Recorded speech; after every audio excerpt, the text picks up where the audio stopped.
You promised yourself this time would be different.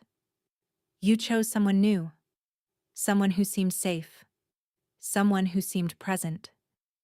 And yet, here you are again, waiting for a text that doesn't come, rehearsing a conversation in your head for the third time, shrinking yourself so they don't leave. And the most painful part?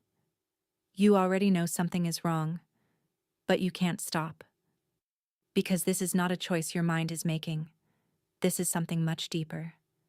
Something that was written inside you, long before you ever fell in love. Today, we decode it. Over 12 years, I have worked with people who are not broken, but who were never given the right map. People who are intelligent, aware, deeply feeling. And still, they keep ending up in the same place. Loving someone who can't fully love them back.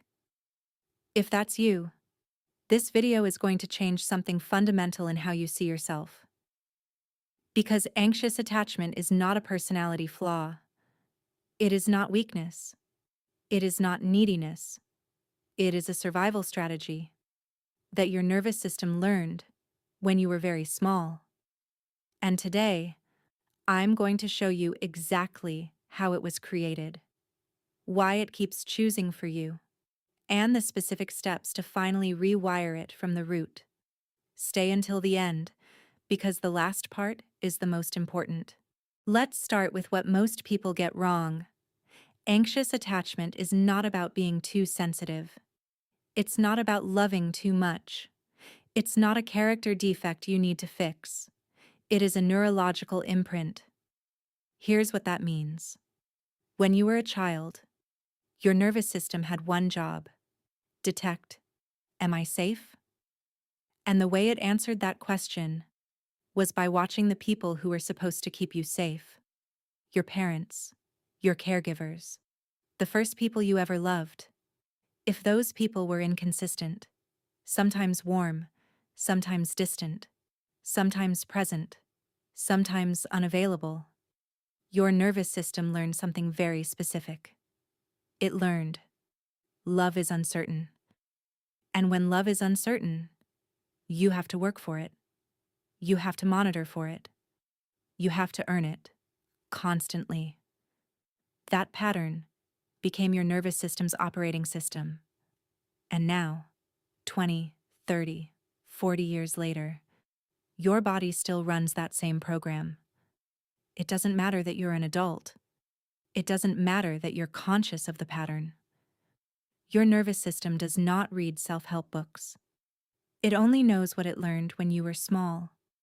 And what it learned is that love feels like this: hot, then cold, close, then distant, available, then gone.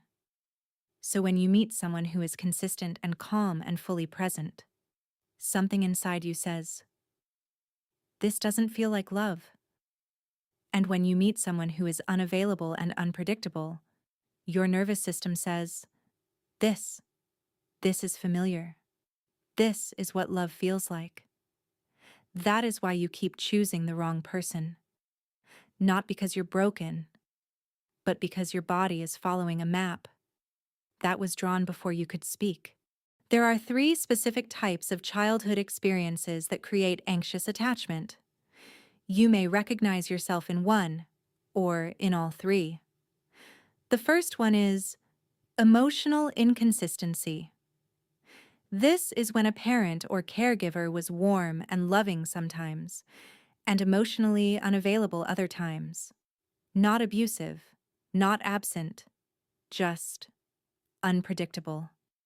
You never knew which version of them you were going to get. So you became hypervigilant, scanning for mood, adjusting yourself to manage theirs. Your nervous system learned, I must always be alert. I must always be watching. Because love can disappear without warning. The second one is conditional love. This is when love was given as a reward and withdrawn as a punishment. When you performed well, you were praised. When you made mistakes, You were rejected. Your nervous system learned, I am only lovable when I am useful. I am only safe when I am perfect. So now, you work to earn love. You overgive. You over-explain. You over-apologize. Because somewhere deep inside, you still believe love is something you have to deserve. The third one is the invisible child. This is when your emotional needs were consistently not seen, not because your parents were cruel, but because they were overwhelmed, or because they didn't know how, or because they were carrying their own invisible wounds. You learn to make yourself small, to not need too much, to not take up too much space. But the need didn't disappear. It just went underground. And now it surfaces in relationships, as anxiety, as the desperate need to feel seen. Finally. Look at which of these three resonates most. That is where your attachment wound began. Now you understand where it came from. But why does it keep happening, even when you know better? Because the nervous system doesn't choose partners. The nervous system chooses feelings. And the feelings associated with anxious love are the feelings your body learned to call home. The anticipation, the uncertainty, the relief when they finally respond. That cycle creates a biochemical pattern in your body. Cortisol when they're distant. Dopamine when they return. Cortisol, dopamine, cortisol, dopamine. That is literally the same neurochemical cycle as an addiction. This is not a metaphor. Your nervous system became chemically conditioned to seek the high that comes after the anxiety. And a calm, secure partner doesn't trigger that cycle. So they feel flat, boring, like there's no chemistry. When in reality, what you're feeling as no chemistry is simply the absence of anxiety. You have never been taught what love feels like without fear. That is what we are here to change. Here is what does not work. Telling yourself to stop being anxious. Reading more about attachment theory. Finding the right person and hoping they fix you. Here is what does work. Step 1. Name it in real time. The next time you feel the anxiety spike. The next time you're waiting for a message. The next time you're rehearsing a conversation. Stop. Place your hand on your chest. And say, out loud or in your mind, this is my nervous system. This is not the truth. This is the old map. That single act begins to separate you from the pattern. Step 2. Regulate before you respond. Anxious attachment responses happen in the body before they reach the mind. You need to work with the body.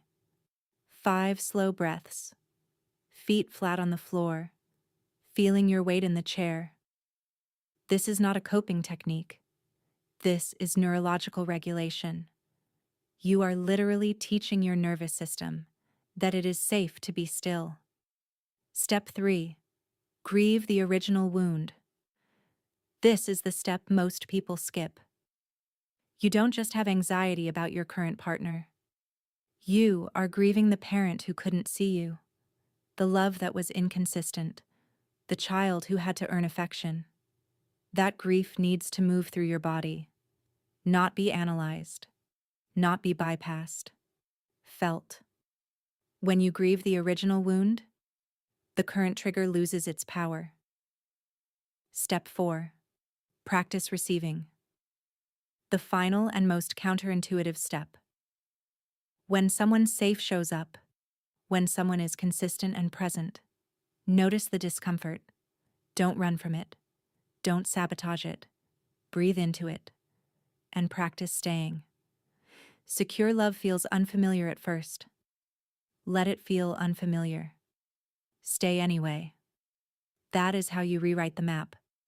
You have been choosing the wrong people, Not because something is wrong with you, but because your nervous system was doing exactly what it was trained to do. The pattern is not your fault, but the healing is your responsibility. And now, you have the map. If you want to go deeper into this work, I created a complete healing program that walks you through this process step by step. It includes the full Soul Decoded session, a 40-page guided workbook, and 6 audio practices you can do every week. It's called the Origins and Patterns Healing Program, and it's available for $37. The link is in the description, and if you're not ready for that yet, download the free PDF session guide in the description. It's the first step of the same process, and it's completely free. If this video helped you, subscribe to Soul Decoded. Every week we go deeper into the wounds, the patterns, and the map your soul has been waiting for. I'm Aurelia Valdi, and I'll see you in the next one.